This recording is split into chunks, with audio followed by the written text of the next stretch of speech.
What's going on, YouTube? Welcome back to another episode of Double Dribble. And in today's episode, I want to talk about Mikey Williams a little bit and why I think that he is pretty overrated. And a matter of fact, I think a lot of people are starting to realize this. A lot of schools are starting to realize this. And you can see his, kind of recruiting or kind of popularity is starting to diminish a little bit, or not be, as highly recruited or as popular as he used to be. But before we get in the video, I just want to quickly say, if you're a fan of basketball, whether it be high school, college, or the NBA, make sure you hit that subscribe button, join the conversation. I would love interacting with you guys in the comment section, so make sure you leave those all down below. Make sure you hit the like button on this video, share it with your friends, and let's get right into the video. So like I said, today I want to talk about Mikey Williams and just talk a little bit about him and why I think that he's overrated. He's not as good of a prospect as some people think that he is. I just want to talk about what I think his future plans are going to be after this season or after his high school career, and just talk a little bit about Mikey Williams and what I think is currently going on. So for those of you that don't know, Mikey Williams is a 6'2", 175-pound combo guard. He plays for Vertical Academy. He's in the class of 2023, so he's a junior this year. 24/7 Sports has him as a 5-star. 13th ranked player in the nation. ESPN has him also as a 5-star, but they have him 11th in the nation, so they do have him a little bit higher than 24/7 Sports. I couldn't really find anything on his stats for this year. I saw last year he averaged like 28 points a game or something around there, but it's kind of hard to find his stats, for this year, how he's doing this year. But it seems like from some of the highlights or the videos I've seen that he's having a pretty decent year this year. Nothing too crazy, but not terrible either. But so I just want to talk a little bit about why I think he's overrated. One of the main things is it just seems like he doesn't have the mentality or the attitude, I guess you could say, of other like top recruits or other players that you kind of just can tell by their mentality that they're going to turn out to be a great player. That they're going to do whatever it takes to be a good player, to win games, to continue to get better. And it just seems like Mikey Williams doesn't have that same mentality or that same kind of thought process. It seems like, especially in big games, he just tries to be too cool, tries to just go for highlight plays and make it seem like he's not trying. So people in the the highlights see him say, oh, he scores an easy 30 points or whatever. It seems like he just really thinks that he doesn't need to try, and that he's just so much better than everybody else that that he's just going to play well and score the ball and make highlight plays without even having to try. And I think that that's come to bite him in the butt a lot of times against really good teams and highly anticipated games.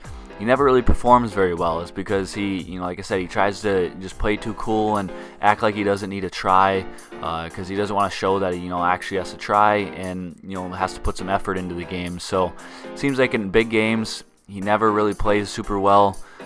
In other games against, other teams that aren't as highly anticipated, it seems like he's always dropping, 30 points or whatever. And in those games, yeah, he might not need to try as hard, but when you're going against other top teams, other top recruits, you might have to put a little effort into the game, try a little bit, and make it look like you want to be competitive and want to win the game and help your team win and just play as well as you can. So I think that that's one reason why he is overrated. I think a lot of people are starting to notice that. It seems like his recruiting has slowed down a little bit. His popularity has slowed down a lot. I don't see as many posts about him or people freaking out about his performances. And I just, like I said, I think he's a little bit overrated, and that's one of the main reasons for that, is because he just doesn't really want to try and doesn't show up in big games. So now looking at his future, what I think he's going to do.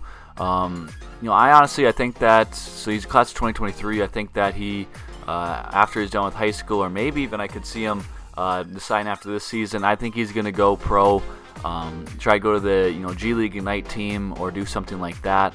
It seems like I said, his recruiting's slowing down. He doesn't have as many offers or teams talking to him. It doesn't seem like a lot of other people like on 24/7 Sports think that right now the best chance or the thing that he's going to do is go pro, whether it be G League Ignite team, overseas, whatever the case may be. I think that is going to be his his next plan or his next move. And I think that has a lot to do with him, not really wanting to try in games. I think a lot of college coaches are seeing that and realizing that he might not fit in their program or fit into their team as well as people would like him to.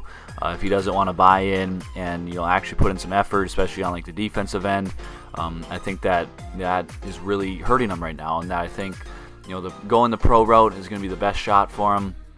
And in terms of his moves after that or his chances at the NBA, I honestly think that it's going to be super hard for him to make it to the NBA. I mean, if you look at it, he's only 6'2", 175 pounds. He's pretty undersized. He's athletic, but he's nothing like crazy, not a freak athlete or something that we've never seen before. He doesn't like to play defense. It's going to be hard for him to guard at the NBA level. I don't know. It might be a little too soon, but I don't think he's going to be as good of an NBA prospect as people thought he was going to be when he was in 8th grade, 9th grade, 10th grade, different things like that. When he was playing extremely well, and everyone thought that he was be the next best player and everything like that. I think that it's going to be a struggle for him to make it to the NBA and stay in the NBA. I think he's going to really struggle at the pro level. But honestly, it's just going to be, time's going to tell how he's going to do. If he's going to, pick up his attitude or his mentality and start to actually, want to try in games and try to be great and, try to help his team win. So really, it's just going to be a waiting game, seeing if things change with him, seeing, where he goes after this season, maybe after he graduates. It's just all going to be, a waiting game. So I just want to hear from all you guys in the comment section down below. Do you guys see the same thing where he just doesn't really want to try or make it look like he's, has to put any effort into the game? Leave all your thoughts in the comment section down below. We'll be sure to respond to all of those. And make sure to hit the like button on this video, hit the subscribe button, and share with your friends, and we'll see you in the next one. Peace.